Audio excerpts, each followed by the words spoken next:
This is what you can do about taking control of your own health, a podcast for people interested in exploring why we get sick, as well as in learning about how to create bodies that are healthy, strong, fit, and disease resistant. I'm Sean McClendon, your host. I'm a certified personal trainer, an author, and a health and fitness enthusiast, as I like to call myself. Thank you for joining me today. In this episode of the podcast, I want to talk about autophagy and ketosis, which are fasting benefits. So we're kind of talking about intermittent fasting a little bit, kind of talking about just general fasting, but you'll kind of see where I'm going as you listen to the episode. But before we get into that, featured book for this episode, my featured book, that is my book called 8 Weeks to Transform Your Diet and Your Health.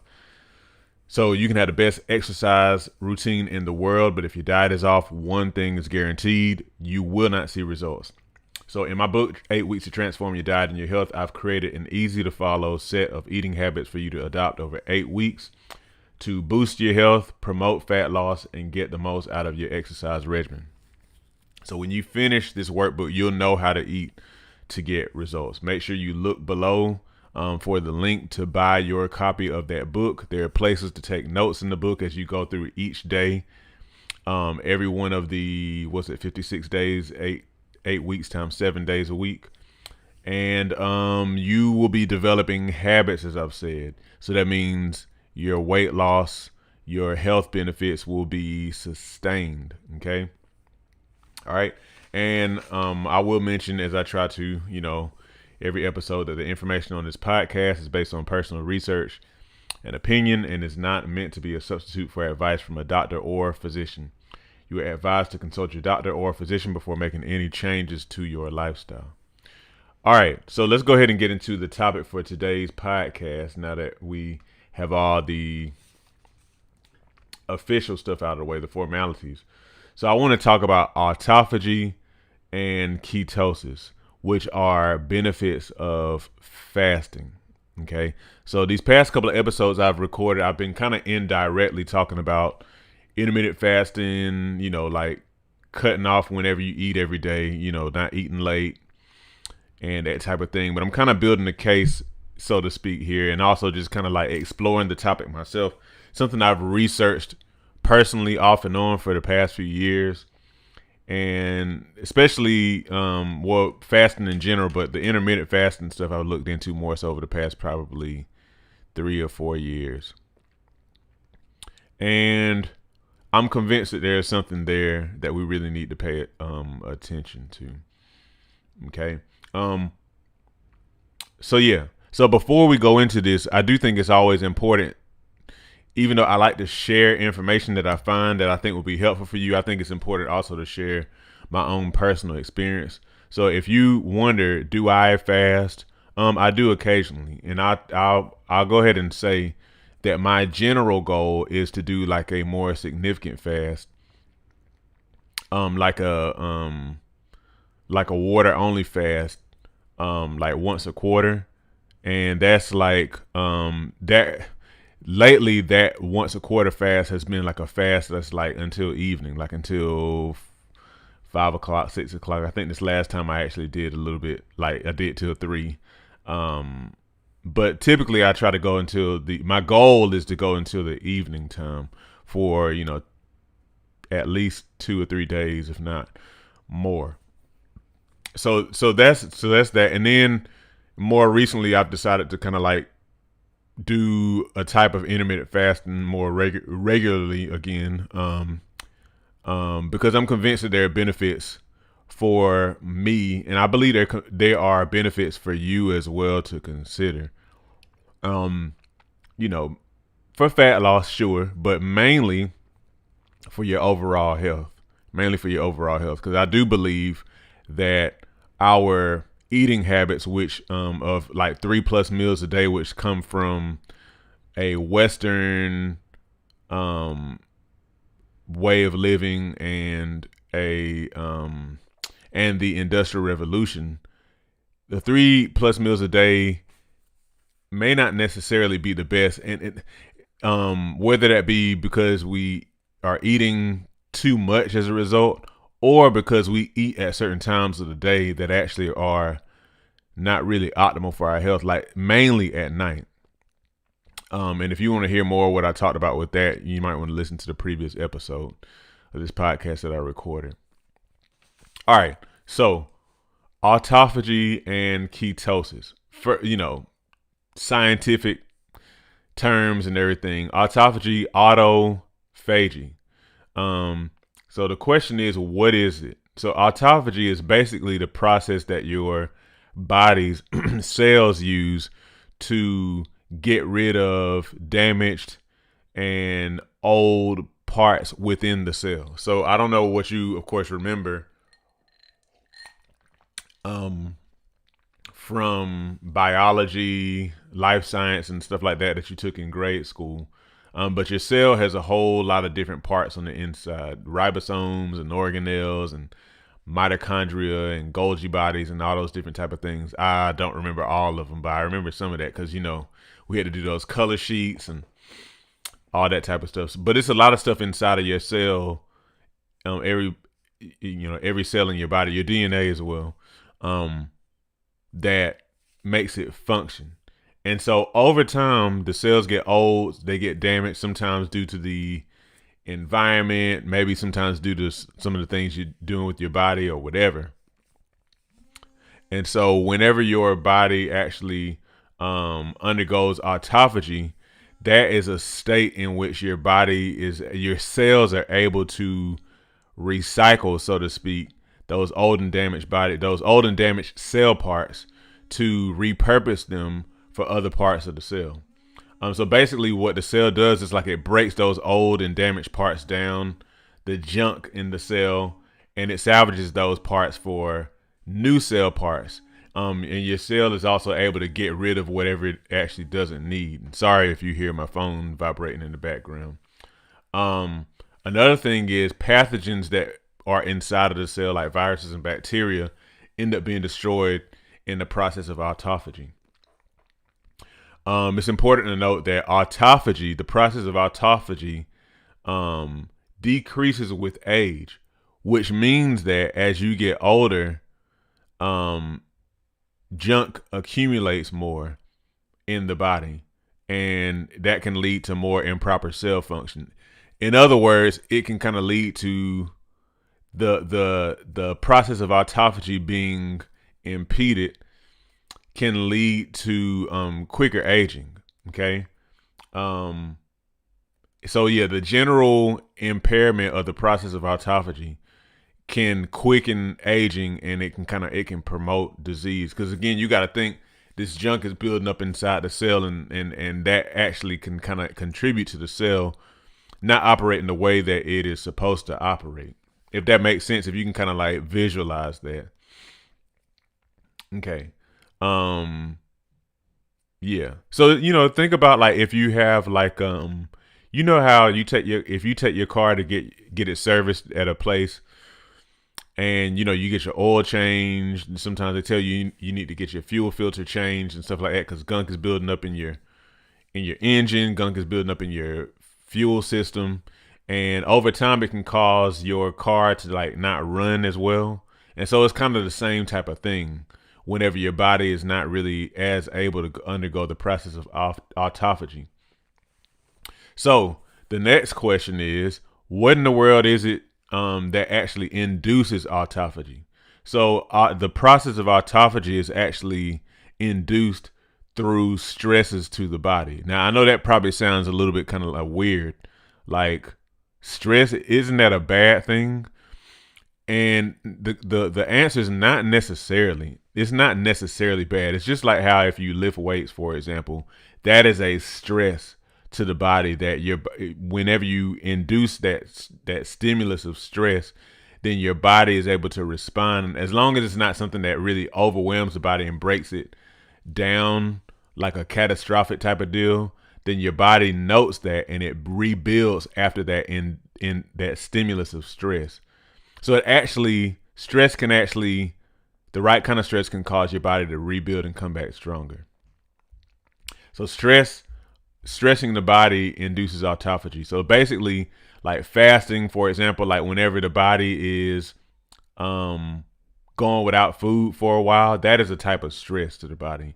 And so part of your body's survival technique is to go in and kind of start recycling these old parts of the cell. It's really cool when you think about the fact that this just kind of automatically happens.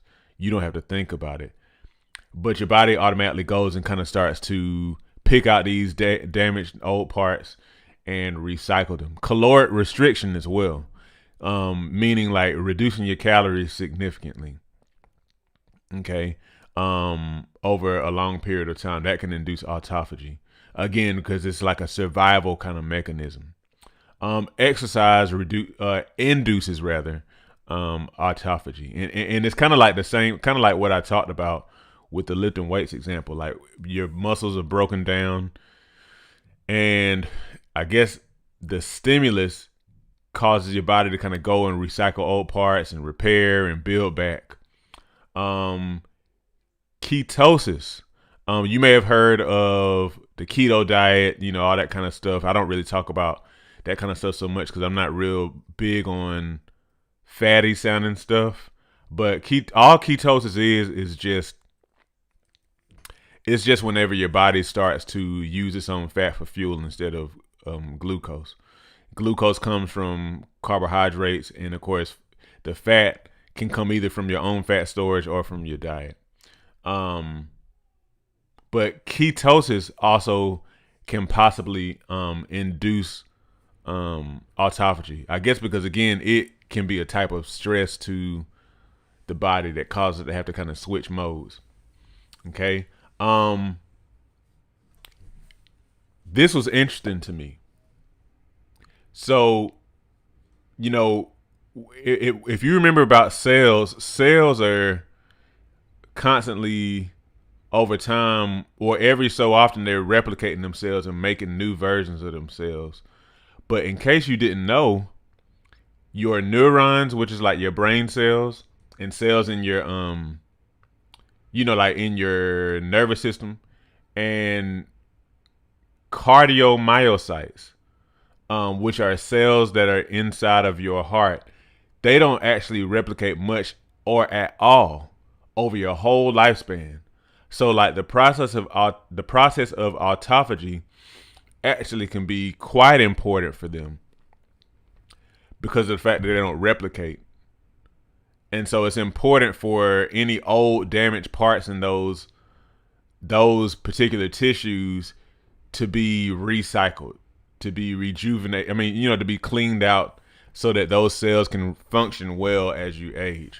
So think about that. Like whenever it comes to stuff like Alzheimer's disease, dementia and stuff like that, a lot of times that is actually due to like a buildup of certain type of proteins and stuff. Alzheimer's in particular, a buildup of proteins in the brain that haven't been cleaned out. And so the suggestion is that your cells, your brain cells being able to undergo autophagy is very important in helping to prevent stuff like Alzheimer's disease. Okay. All right. Good stuff, man. Good stuff. So the next thing I wanted to talk about a little bit, and again, we are talking about kind of like fasting overall, intermittent and just regular old fasting. But I'm going somewhere. So next question is, what is ketosis? So I already kind of mentioned what it is. Ketosis is your body's process for using its own fat for energy instead of carbohydrates. And now I think this is a topic that everybody really wants to know about, because you want to burn your own fat. Think about this. We have such an epidemic in our society of fat gain, and people not being able to lose fat. And literally what's happening is we are never, ever, rarely, if ever, going into, I guess, ketosis. In other words, using our own fat for energy, because we're consuming so much other food, so many carbohydrates and things like that. And so we literally keep on storing fat, and we keep on and we keep on eating more and more carbs, so that process just happens on and on and on forever. And that's basically due again to eating A lot of junk food, a lot of sugar, a lot of starchy foods and whatnot. And then just kind of eating them so often, keeping those insulin levels high because you're eating all the time and eating so many carbs. That's kind of like where that comes from. So ketosis happens when carb intake is low, and what happens is the body senses that, and the body starts to break fat down and produce what's called ketones. And ketones are essentially like the replacement energy source to replace glucose, which actually your body would normally be using if you had enough carbs in your system. So as you enter ketosis, insulin, which a lot of people like to call the fat storage hormone, insulin is basically just the hormone that takes in glucose from your bloodstream into your body cells, including the fat cells. Insulin goes down, and when it goes down, it actually causes your liver to produce even more ketones. Now, all the science behind that, I'm not going into that. I'm not really sure of it. But yeah, so if your liver is producing even more ketones, that means that you are burning even more of your fat. So ketosis itself also is associated with the improvement of different brain conditions like Alzheimer's disease, brain cancers, and autism, things like that, as well as obesity, heart disease, type 2 diabetes, so a lot of lifestyle diseases and whatnot. So again, we're talking about ketosis here. So basically, whenever your body starts to use its own fat for energy instead of glucose, it helps to improve a lot of different brain conditions potentially. And make sure you do your research. And when you think about it, really all ketosis is, again, it's a survival mechanism. It's literally what your body does to allow itself to survive whenever there's not a lot of food. Something that we are not very familiar with, or we're not familiar with at all in Western society, because we're always eating. We can eat 24 hours a day if we want to, and we're literally eating almost all moments of the day. Sometimes we wake up at night and get a snack. So like literally, here's something, let me put my thoughts this way. We are so used to constantly feeding ourselves, constantly indulging ourselves. And yet the thing to consider is that occasionally giving your body a chance to, occasionally breaking away from just this indulgence and whatnot, allowing your body to experience the temporary stress of reduced carbohydrate intake, reduced caloric intake, perhaps even to the point of like straight up fasting. It has a benefit, which also seems to mean that the converse is true, which is overindulgence of carbohydrates, of food in general. It seems to prevent you ever going into ketosis. It seems to possibly prevent you from ever experiencing significant autophagy. Even though I will say there is some level of autophagy that happens when you sleep, like especially with your brain and stuff like that. But like constantly indulging ourselves is keeping us from being able to enter into these two phases that usually happen when your body is trying to protect itself. And it's resulting in different type of diseases. Overindulgence. Okay. Now, so when I was studying this, I got these details from clevelandclinic.org, I think it was .com. It's like a journal kind of website. CedarsSinai.org and UChicagoMedicine.org. But I kind of had some other thoughts on this as well as I was kind of doing my research for this episode. The first thing I was thinking is that occasional water fasts are a good idea. A lot of you are, probably never considering doing a water fast, or a lot of times these days when we talk about doing fasts, we always, start talking about, well, I'm just going to fast from bread, or I'm just going to fast from sweet tea, or I'm just going to fast from fries, and stuff like that. But never like doing like a fast, like what fasting really means. When I was growing up, I don't know about you, but when I was growing up, if somebody said they were going on a fast, that just meant you're not eating. You drinking water, you're not eating. But these days we kind of like gotten it all complicated, and it's always a such and such fast from this or fast from that. There's a place for that, and it's all good. But at the same time, though, I think that we're kind of missing out when we always kind of avoid water only fasting. You might need to check with your doctor. I'm not saying necessarily that you need to just kind of go and do a water fast now.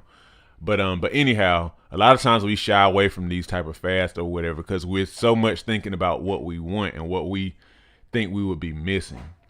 But occasional water only fasts are a good idea. Apparently, from what I saw, fasting at least a day plus will induce the autophagy process. And if you have ever heard or done your research, you'll see that there have even been cases when people have been dealing with illnesses and they did like a water only fast, perhaps supervised, and they recovered from their illness because it allowed their body's healing processes, stuff like autophagy, to kick in, and that natural that God-given healing process was able to rise up and do whatever it needed to do.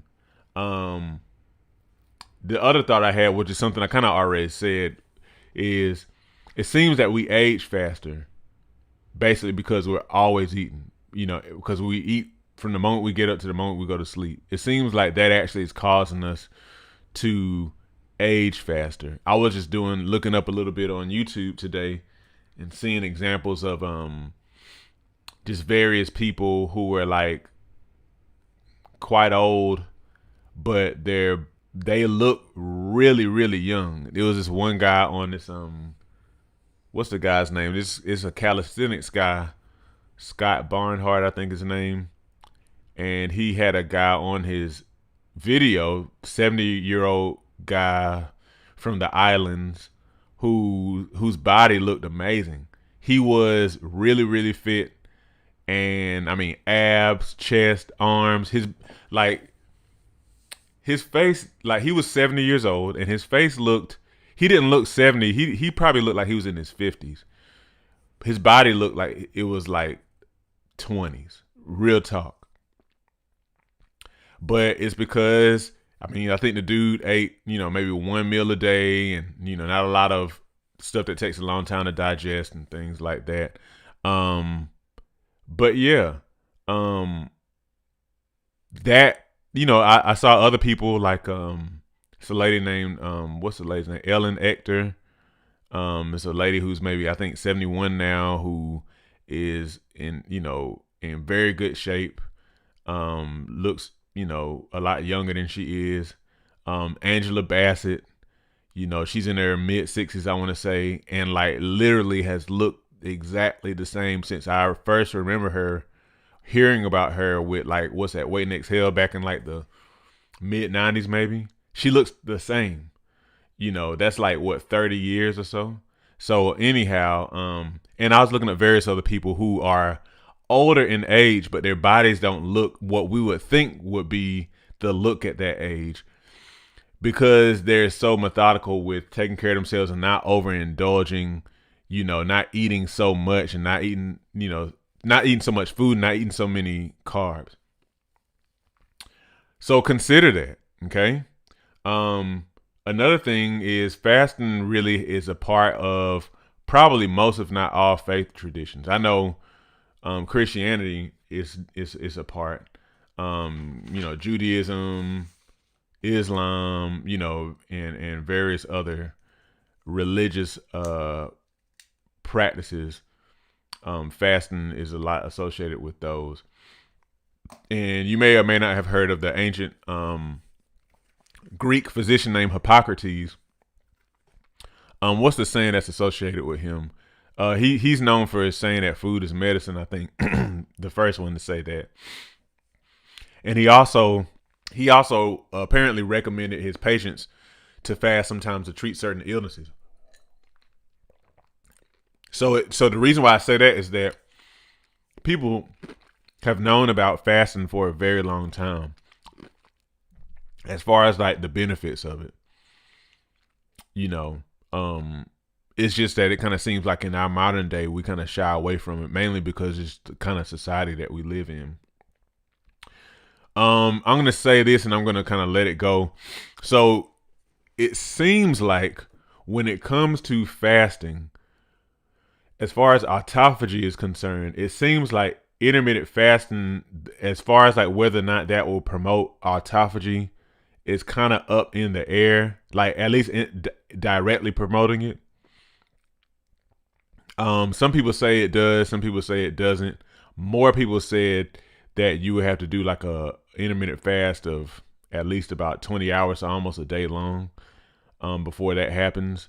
But autophagy seems to be, again, there is some level of autophagy that happens when you sleep, given that you get good rest. But autophagy seems more associated with longer fasting periods of, 24 plus hours. But ketosis, that occurs after your body has essentially exhausted itself of glucose and has to go and tap into the fat stores. That actually can occur after several hours of not eating or by eating very low carbohydrates and whatnot. All that said, what am I saying? For me, this kind of stuff gives more validation to the idea that fasting in general and intermittent fasting can be very beneficial, not just for fat loss, that's important, but also for your health overall, because it kind of help your body to cleanse old damaged parts, kind of helping to prevent certain type of illnesses, lifestyle diseases, certain cancers and things like that. And also helping your body to use that extra fat that it has. Seems to have a lot of different benefits for the body.